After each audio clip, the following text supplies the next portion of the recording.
நீங்கள் ஆசீர்வாதமாய் இருப்பீர்கள் என்கிற ஒரு உன்னதமான அந்த சத்தியத்தை உங்களோடு கூட நான் பகிர்ந்து கொள்ளுகிறேன். தேவனாகிய கர்த்தர் தம்முடைய ஜனங்களுக்கு நன்மையானதொன்றை மாத்திரமே வைத்திருக்கிறார். தீமைகள் எதுவும் தேவனிடத்திலிருந்து புறப்பட்டு வருவது இல்லை. எல்லா ஆசீர்வாதங்களை கர்த்தர் நமக்கு தந்து உயர்த்துவது அவருடைய திட்டமாய் பிரியமாய் இருக்கிறபடியினாலே அந்த இயேசுவின் நாமத்தினாலே உங்களை நான் வாழ்த்துகிறேன், உங்களை ஆசீர்வதிக்கிறேன். கர்த்தர் தொடர்ந்து உங்களுக்கு பெரிய காரியங்களை செய்து நன்மையினால் ஆக்குவாராக. ஏசாயா தீர்க்கதரிசன புத்தகம் 32ஆம் அதிகாரம் 15ஆம் வசனத்தை வாசிக்கின்ற பொழுது, உன்னதத்தில் இருந்து நம்மில் ஆவி ஊற்றப்படும் மட்டும் அப்படியே அது இருக்கும். அப்பொழுது வனாந்தரம் செழிப்பான வயல்வெளியாய் அது மாறும், செழிப்பான வயல்வெளி காணாய் அது காணப்படுகிறது.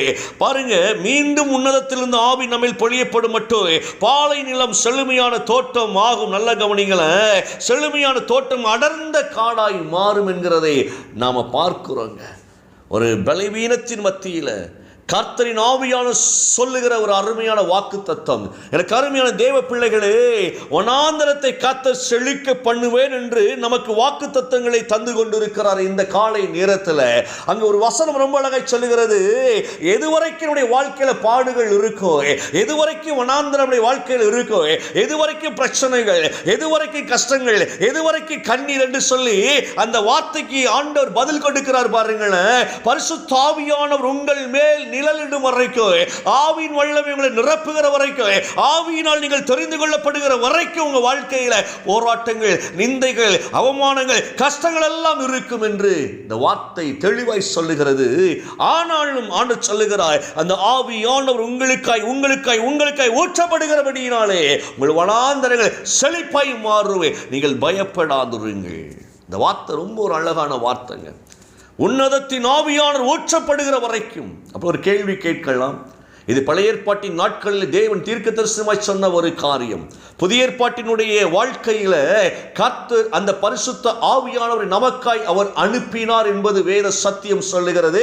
ஆவியானவர் பூமியிலே அவர் ஜனங்களுக்காக அவர் முழுக்க முழுக்க முழுக்க இன்றைக்கும் அசைவாடி தம்முடைய பணிகளை அவர் செய்து கொண்டிருக்கிறார். இன்றைக்கு உங்களை என்னை வழிநடத்துகிறவர் யார் என்றால் பரிசுத்த ஆவியானவர் தான். அப்ப இந்த வார்த்தை என்ன சொல்லுகிறது, ஆவியானவர் ஊற்றப்படும் மட்டும் உங்கள் வாழ்க்கையில போராட்டம் இருக்கும், ஆவியானவர் ஊற்றப்பட்ட பிற்பாடு உங்கள் வாழ்க்கையில போராட்டமே இருக்காது என்பதை சத்தியம் நமக்கு வெளிப்படுத்துகிறது. அது மாத்திரமல்ல, அதுல 12வது வசனத்தை வாசித்து பார்த்தீங்கன்னா, செழிப்பான வயல்வெளி நிமித்தமும் கனிதரும் திராட்சை செடி நிமித்தமும் மாரடித்து புலம்புகின்ற ஒரு சூழ்நிலை. அப்படின்னு என்ன அர்த்தம்னா, அது வரைக்கும் செழிப்பாய் இருந்தோம், அந்த நாட்கள் முடிந்து போய் விட்டது. அது வரைக்கும் கனிதரும் திராட்சை செடிகளாய் இருந்தோம், அந்த காலம் முடிந்து போய் விட்டது, என் சந்தோஷம் முடிந்து வனாந்தரத்திற்குள் வந்து விட்டேனே, என் வாழ்க்கையில் எல்லா விதமான காரியத்தை இழந்து வனாந்தரத்தில் வந்து விட்டேனே, இப்பொழுது நான் என்ன செய்வேன் என்கிற ஒரு புலம்பல், ஒரு மோசமான சிச்சுவேஷன்ல வாழ்கின்ற நமக்கு கர்த்தர் சொல்லுகிற, இல்லை இல்லை பயப்படாத பிள்ளையே, பயப்படாத. நீங்க நல்ல கவனிங்களேன், மனிதனுடைய வாய்களில் இருந்து புறப்படுகிற ஒவ்வொரு வார்த்தையும் வனாந்தரமாய் வந்து விழுந்து கொண்டிருக்கிறது. அநேகர் அறிவது இல்லை. அப்படித்தானே? நம்மளே யோசித்து பாருங்களேன், ஒரு எலெக்ஷன் நடக்கின்ற பொழுது நம்ம என்ன சொல்லுகிறோம், அவங்க வந்தா இப்படி ஆயிரும், இவங்க வந்தா இப்படி ஆயிரும், இவங்க வந்தா இப்படி ஆயிரும், ஐயா இவங்களாம் ஆட்சிக்கே வரக்கூடாது, இவங்களாம் ஆட்சிக்கே வரக்கூடாது என்று வனாந்தரத்தை பேசி கொண்டிருக்கிறோம். பாருங்களேன், வனாந்தரத்தை பேசி பேசி பேசி வாழ்க்கை முழுக்க வனாந்தரமாய் மாறிக்கொண்டிருக்கிறதை உணராமல் நாம் இருந்து கொண்டிருக்கிறோம். எனக்கு அருமையான தேவ பிள்ளைகளே, அந்த கர்த்தர் என்ன சொல்லுகிறார், பரிசுத்த ஆவியானவர் ஊற்றப்படுகிற வரைக்கும், பரிசுத்த ஆவியானவர் இந்த பூமிக்கு ஊற்றப்படுகிற வரைக்கும் வாழ்க்கையில வனாந்தரம் இருக்கு ஐயா. ஆனா இனி உங்க வாழ்க்கை வனாந்தரமா இருக்காது. அப்படின்னா ஆவியானவர் பொழிந்தருளி விட்டார். இதுதான் வேதத்தினுடைய ரகசியம். அப்படித்தானே இயேசு சீசர்களை பார்த்து சொன்னார், தம்முடைய ஜனத்தை பார்த்து சொன்னார், நீங்கள் போய் பரிசுத்த ஆவியானவர் வரும் வரைக்கும் நீங்கள் காத்திருங்கள், அந்த அனுபவத்தை பெற்றுக்கொள்ளும் வரைக்கும் நீங்கள் காத்திருங்கள். நல்ல கவனி இந்த வார்த்தையை. நீ பயப்படாத, நீ கலங்காத, நான் போறேனே என்று சொல்லி நீங்கள் யாரும் வருத்தப்பட வேண்டிய அவசியம் இல்லை. உங்களுக்கென்று ஒரு தேற்றரவாளரை, உங்களுக்கென்று ஒரு சத்திய ஆவியானவரை நான் பிதாவிடத்தில் இருந்து அனுப்பும்படியாக நான் ஜெபித்துக் கொண்டிருக்கிறேன். நிச்சயமாய் பிதா உங்களுக்கு அனுப்புவார் என்று சொல்லி இயேசு கிறிஸ்து சீசர்களுக்கு சொல்லி சீசர்களை பலப்படுத்துவதை நாம் பார்க்கிறோம். பயந்திருந்தாங்க, ஒளிந்திருந்தாங்க, வேதனை நிரம்பி இருந்தாங்க. நல்ல இயேசுவோடு இருக்கிறவர்கள் திருப்தியை புசித்து சாப்பிட்டு சந்தோஷமாய் இருந்தார்கள். அவர்கள் அற்புதங்களை செய்து கொண்டிருந்தார்கள். ஆனால் இயேசு மரித்து அவர் கடந்து போன உடனே சீசர்களுக்கு பயம் வந்தது. ஐயா, என்ன ஆனது? இவ்வளவு சந்தோஷமா இருந்தோமே, செழிப்பா இருந்தோமே, மனமகிழ்ச்சியா இருந்தோமே, இயேசு நம்மோடு கூட இருந்தாரே. நம்முடைய வாழ்க்கையில ஒருவேளை தொடக்கமா சந்தோஷமா இருந்திருக்கலாம், சந்தோஷமா நீங்க திருமணம் முடித்திருக்கலாம், சந்தோஷமாய் பிள்ளைகளை பெற்றெடுத்திருக்கலாம். அந்த நாட்கள் செல்ல செல்ல செல்ல திருமண வாழ்க்கை கசந்திருக்கு, பிள்ளைகளை வளர்க்கின்ற வாழ்க்கை கசந்திருக்கு. பிள்ளைகள் ஏன் இப்படி இருக்கிறார்கள், கணவன் ஏன் இப்படி இருக்கிறார், மனைவி ஏன் இப்படி இருக்கிறார், சந்தோஷம் ஒரு வேலையில் போய் சேர்ந்திருப்பீங்க. ஐயா, அந்த வேலை இன்னைக்கு எனக்கு நெருக்கடியா இருக்கிறது, அந்த சந்தோஷத்தை தொலைத்து விட்டேன் என்று சொல்லி இந்த நாட்களில் புலம்பிக் கொண்டிருக்கிறோமா?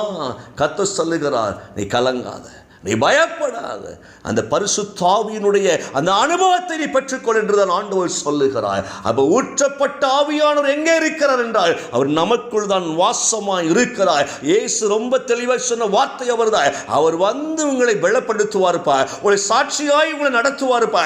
உலகம் முழுக்க நீங்கள் எனக்கு சாட்சிகளாய் நீங்கள் இருக்க முடியாது.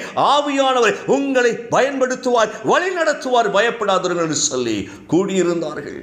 அபிஷேகம் இறங்கினது, ஆவியானவர் இறங்கி வந்தால் கலக்கு கலக்குன்னு கலக்குனாங்க தேசங்களே. தேவ ஆவியானவர் பெற்றுக்கொண்ட உடனே பயம் மாறியது, மீண்டும் செழிப்பு பெருகியது. உலகத்தை கலக்கினவர்களாய் தேசங்களுக்கு ஆசீர்வாதமாய் மாறினார்கள் சீசர்கள், அப்போஸ்தலர்கள். எனக்கு அருமையான தேவ பிள்ளைகளே, நீங்களும் நானும் இன்றைக்கு சத்தியத்தை அறிந்து கொள்ள வேண்டும். ஆவியானவர் ஊற்றப்பட்டு விட்டார். 2000 ஆண்டுகளுக்கு முன்பதாக ஊற்றப்பட்டு விட்டார். ஊற்றப்பட்ட ஆவியானவர் இப்ப எனக்குள்ளதான் இருக்கிறார் என்கின்ற ஒரு நம்பிக்கை முதலாவது நமக்கு வேணுங்க. நீங்க நம்பணும் அவரை.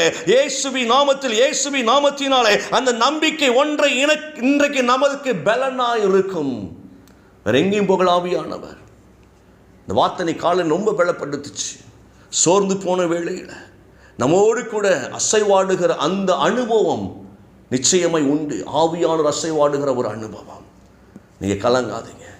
நான் இன்னைக்கு இந்த வார்த்தையை திருப்பி திருப்பி உங்களை சொல்லிக் கொண்டு இருக்கிறேன். உன்னதத்திலிருந்து ஊற்றப்பட்டாகிவிட்டது, உன்னதத்திலிருந்து ஊற்றப்பட்டாகிவிட்டது.